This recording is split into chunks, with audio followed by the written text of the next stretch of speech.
થઈ ગયું? કઈ વાંધો નહીં. ચલો ભાઈ, નમસ્તે વિદ્યાર્થી મિત્રો. જીજી સ્ટડી હબ ચેનલમાં હું કે ગેલોત આપ સર્વનું હાર્દિક સ્વાગત કરું છું. આજે 21 અને 22 ડિસેમ્બરના ઇમ્પોર્ટન્ટ કરંટ અફેર્સ આપણે જોવાના છે. અને જો આપણે તમને બધાને ખ્યાલ છે કે કરંટ અફેર્સની સાથે માત્ર કરંટ અફેર્સ નહીં, તાજેતરમાં જેટલા પણ કરંટ અફેર્સ થઈ ગયા છે એની પણ ચર્ચા આપણે સાથે સાથે કરીએ છીએ. જો પહેલો અને અગત્યનો એક ક્વેશ્ચન છે કે તાજેતરમાં કયા દેશના મિચી બેન્થોસ, ઓકે, મિચી બેન્થોસ જે છે એ અવકાશમાં જનારી પ્રથમ વ્હીલચેર વપરાશકર્તા છે, એટલે કે વ્હીલચેર ઉપર બેસીને અવકાશમાં ગઈ છે. ઓકે, આવી વિશ્વની પ્રથમ મહિલા છે કોણ ભાઈ? મિચી બેન્થોસ. એ કયા દેશની છે? તો જર્મની દેશની છે.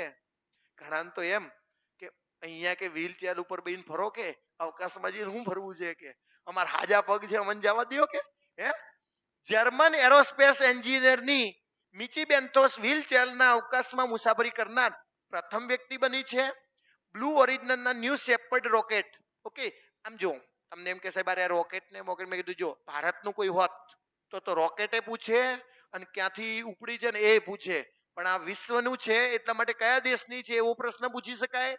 અને આનું નામ શું છે? મિચી બેન્થોસ. ચલો નેક્સ્ટ.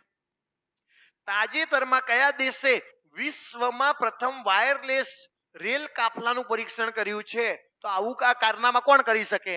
વાયરલેસ ને બાયરલેસ ને આ બધા ચીન કરી શકે. હા, આવું ધ્યાન રાખવાનું. આ વિશ્વનું પ્રથમ આવે ને કોઈ આમ ટ્રેનોન બ્રેનોન, તો એ ચીન લખી દેવાનું આંખો મી ચીન, એટલે 99% સાચું જ પડે એને. ચીન કોઈ પણ ભૌતિક જોડાણ વિના 7 ભારે માલગાડીઓને દરેક લગભગ 5000 ટન વહન કરતીને સંકલિત એકમ તરીકે ચલાવીને વાયરલેસ કેપ્લાનું સિસ્ટમનું એક પરીક્ષણ કર્યું છે કે એક સાથે એ 7 રેલગાડીઓને છે ને ચલાવી શકે વાયરલેસ રીતે. ઓકે, કે એમનું ભાઈ મોનિટરિંગ કરી શકે છે. એવું કોણે કર્યું છે ભાઈ? ચીને. વાત કોની આવી ખબર છે? ચીનની. તો લાવો ચીનના ઇમ્પોર્ટન્ટ કરંટ અફેર્સ જોઈ લઈએ. ચીને આધુનિક ટેકનોલોજીથી સજ્જ ત્રીજું વિમાન વાહક જહાજ કુજિયન લોન્ચ કર્યું છે. શું કર્યું છે ભાઈ? કુજિયન. કોણે? ચીને. ચીને એક બીજું પણ પરીક્ષણ કર્યું છે. થોરિયમ અને યુરેનિયમનું ઈંધણ બનાવ્યું છે. બંનેને કમ્બાઈન કરી થોરિયમ અને યુરેનિયમ એનું ઈંધણમાં રૂપાંતર કરનાર ચીને પહેલી સફળતા મેળવી છે. ઓકે, એશિયન યુથ ગેમ્સ 2025 અંતિમ મેડલ ટેલીમાં ચીન ટોપ પર છે. ઓકે, સૌથી વધુ મેડલ કોને મેળવ્યા છે? ચીન. ચીનની CR450 હાઈ સ્પીડ ટ્રેન, જો એની સ્પીડ તો જુઓ, 453 કિલોમીટર કલાકની રેકોર્ડ ગતિ બનાવી છે. અહીંયા અમદાવાદ જેવું 1.5 કલાકમાં અમદાવાદ, અને પણ આપણે તો હજી વાર લાગશે. હા, ચીનની ભારતીય દૂતાવાસમાં રવિન્દ્રનાથ ટાગોરની પ્રતિમાનું અનાવરણ કરવામાં આવ્યું છે. પ્રશ્ન પૂછે કે ભારતનું જે દૂતાવાસ ચીનમાં છે ત્યાં કોની પ્રતિમાનું અનાવરણ કરવામાં આવ્યું છે? રવિન્દ્રનાથ ટાગોર. ચીને સ્ટીલ્થ જેલીફિશ ડ્રોન વિકસાવ્યું છે. એક ડ્રોન વિકસાવ્યું છે, એનું નામ શું છે? Stealth jellyfish. ચીનથી ફટાકડાની ગેરકાયદેસર દાણ ચોરી રોકવા માટે ભારતે ઓપરેશન ફાયર ટ્રેલ શરૂ કર્યું છે. ઓકે, પ્રશ્ન પૂછે કે ઓપરેશન ફાયર ટ્રેલ શું છે? ઓકે, તો શું છે ભાઈ? ચીનથી ફટાકડાની જે આયાત થાય છે ને ગેરકાયદેસર દાણ ચોરી, એને રોકવા માટે ઓપરેશન થંડર. શાના માટે છે ઓપરેશન થંડર? વન્ય પ્રાણીઓની હેરાફેરી રોકવા માટે. કયું ઓપરેશન? થંડર. અને યાદ રાખો, પાછા ભૂલી મત જાઓ. નેક્સ્ટ. પ્રધાનમંત્રી મોદીએ તાજેતરમાં ગોપીનાથ બોરદોલઈ જે આંતરરાષ્ટ્રીય વિમાન મથક છે એના નવા ટર્મિનલનું ઉદ્ઘાટન કર્યું છે. ક્યાંથી કર્યું છે ભાઈ? આસામના ગુવાહાટીથી. અને તો ધ્યાન રાખો, પ્રધાનમંત્રી મોદીએ 20 ડિસેમ્બર 2025 રોજ આસામના લોકપ્રિય ગોપીનાથ બોરદોલોઈ જે છે આંતરરાષ્ટ્રીય વિમાન મથકના નવા ટર્મિનલ બિલ્ડિંગનું ઉદ્ઘાટન કર્યું. કોણ છે આ ગોપીનાથ બોરદોલોઈ? તો આસામના પ્રથમ મુખ્યમંત્રી છે. કોણ હતા ભાઈ? આસામના પ્રથમ મુખ્યમંત્રી હતા. ઓકે, અદાણી જૂથ દ્વારા સંચાલિત ગોપીનાથ બોરદોઈ જે આંતરરાષ્ટ્રીય વિમાન મથક છે ગુવાહાટી, જે ઉત્તર પૂર્વ ભારત માટેનું એક મુખ્ય ઉડ્ડયન કેન્દ્ર છે. પ્રશ્ન શું પૂછી શકાય છે? તો કે ગોપીનાથ બોરદોલોઈ આંતરરાષ્ટ્રીય વિમાન મથક કયા રાજ્યમાં આવેલું છે? તો આસામ. અને કઈ જગ્યાએ આવેલું છે ભાઈ? ગુવાહાટી. Okay, next. તાજેતરમાં લોસોર તહેવાર આઈએમપી, ઓકે, લોસાર તહેવાર ક્યાં ઉજવવામાં આવે છે ભાઈ? લદ્દાખ.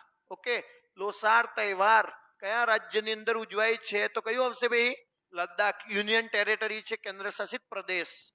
જો લોસાર એક મુખ્ય તિબેટીયનનું બૌદ્ધ તહેવાર છે, જેને નવું વર્ષ તરીકે પણ ઓળખવામાં આવે છે, જે મુખ્યત્વે લદ્દાખ, તિબેટ, નેપાળ અને ભૂટાનમાં ઉજવવામાં આવે છે. તેમાં ઘરની સાફ સફાઈ કરવામાં આવે છે, રંગબેરંગી ધ્વજ ફરકાવવામાં આવે છે, પ્રાર્થના કરવામાં આવે છે, આવું બધું આની અંદર નૃત્યોને નાટક કરવામાં આવે છે પાછા. અને તો ધ્યાન રાખજો, ક્યાં આગળ? લદ્દાખ. વાત કોની આવી ખબર છે? લદ્દાખની. તો લદ્દાખના ઇમ્પોર્ટન્ટ પોઈન્ટ જોઈ લઈએ. વાયુસેનાના પ્રમુખે લદ્દાખમાં ન્યામા એરબેઝનું ઉદ્ઘાટન કર્યું. ઓકે, પ્રશ્ન પૂછે કે ન્યામા એરબેઝ ક્યાં આવેલું છે? તો લદ્દાખ. લદ્દાખમાં સમુદ્ર સપાટીથી 19,400 ફૂટની ઊંચાઈએ વિશ્વનો સૌથી ઊંચો, ધ્યાન રાખજો, વિશ્વનો સૌથી ઊંચો મોટરેબલ જે રોડ બનાવવામાં આવ્યો છે, મોટરેબલ રોડ. ઓકે, તો કઈ જગ્યાએ વિશ્વનો સૌથી ઊંચો મોટરેબલ રોડ ક્યાં બનાવવામાં આવે છે? લદ્દાખ. ઓકે, લદ્દાખની અંદર ફ્યામ ઇસરોના હાઈ એલ્ટિટ્યુડ એનાલોગ મિશનનું, જેનું નામ છે hope. Okay, high altitude analog mission એટલે કે હોપનું ઉદ્ઘાટન થયું છે. નેક્સ્ટ, ભારતીય સેનાએ લદ્દાખમાં સ્વદેશી રીતે વિકસિત હવાઈ સંરક્ષણ પ્રણાલી, જેનું નામ છે આકાશ પ્રાઇમ. ઓકે, ભારતીય સેનાએ લદ્દાખની અંદર સ્વદેશી રીતે વિકસિત હવાઈ સંરક્ષણ પ્રણાલી આકાશ પ્રાઇમનું સફળતાપૂર્વક પરીક્ષણ કર્યું છે. તો લદ્દાખના ઇમ્પોર્ટન્ટ પોઈન્ટ. નેક્સ્ટ જુઓ, તાજેતરમાં કોના દ્વારા લખાયેલું પુસ્તક Salman Khan the Sultan of Bollywood? Okay, આ છે ને સલમાન ખાનના બર્થડેના દિવસે એનું પુસ્તક લોન્ચ કર્યું છે. તો કોણે લખ્યું છે ભાઈ? તો ખાસ ધ્યાન રાખજો, કોણે ભાઈ? મોહર બાસુ. આઇકોનિક ઇન્ડિયાએ 20 ડિસેમ્બર 2000 રોજ સુપરસ્ટાર સલમાન ખાનના 60મા જન્મદિવસ નિમિત્તે મોહર બાસુ દ્વારા લખાયેલું પુસ્તક છે મોહર બાસુ. અને જો વાત પુસ્તકની આવી છે ને, તો હમણાં તાજેતરમાં મેં તમને એક પ્રશ્ન કીધો છે, શિખર ધવનની આત્મકથા. શું નામ છે ભાઈ? The one cricket my life and મોર નું પણ વિમોચન કરવામાં આવ્યું છે. ભારતીય મહિલા ક્રિકેટર છે રિચા શર્મા, એના દ્વારા લખાયેલી એક નવલકથા છે, શું છે? ફાઇન્ડિંગ હોમ અગેન, એનું પણ વિમોચન કરવામાં આવ્યું છે. બરજીસ દેસાઈ દ્વારા એક પુસ્તક લખાયું છે, કયું? મોદીસ મિશન. અને ધ બ્રહ્માસ્ત્ર અનસીલ્ડ નામનું પુસ્તક કોણે લખ્યું છે? તો ડી શિવાનંદ. અને આપણા જે ચીફ ડિફેન્સ સ્ટાફ સીડીએસ છે, CDS chief defence staff general Anil Chauhan દ્વારા એક લખાયેલું પુસ્તક છે, એનું નામ શું છે? Ready, relevant and resurgent. Okay, આ કોણે લખ્યું છે? સીડીએસ અનિલ ચૌહાણ. એમજી અકબર દ્વારા લખાયેલું પુસ્તક આફ્ટર મી કેઓસ નું પણ વિમોચન કરવામાં આવ્યું છે. અને લાસ્ટ, ડોક્ટર મનીષા વી રમેશ દ્વારા એક લખાયેલું પુસ્તક છે સેમ હાર્ટ સેમ વર્લ્ડ. અને નેક્સ્ટ, તાજેતરમાં ભારત અને કયા દેશના સંયુક્ત વેપાર અને રોકાણ પર સમિતિ પર રચના બનાવવામાં આવી છે ભાઈ? નેધરલેન્ડ. Okay, Netherland. તો ધ્યાન રાખજો, ભારત અને નેધરલેન્ડના સંયુક્ત વેપાર અને રોકાણ સમિતિની સ્થાપના કરી છે, જેમના આર્થિક ભાગીદારી અને સંબંધો મજબૂત કરવાનું કામ છે. નેક્સ્ટ જુઓ ભાઈ, તાજેતરમાં કયા મેટ્રો રેલવે સ્ટેશન પર, ઓકે, મેટ્રો સ્ટેશન પર દિલ્હી મેટ્રો મ્યુઝિયમનું ઉદ્ઘાટન કરવામાં આવ્યું છે? તો કયું ભાઈ? Supreme court station. દિલ્હીની અંદર એક ટર્મિનલ આવેલું છે સુપ્રીમ કોર્ટ સ્ટેશન, એના ઉપર એને દિલ્હી મેટ્રો મ્યુઝિયમ બનાવ્યું છે.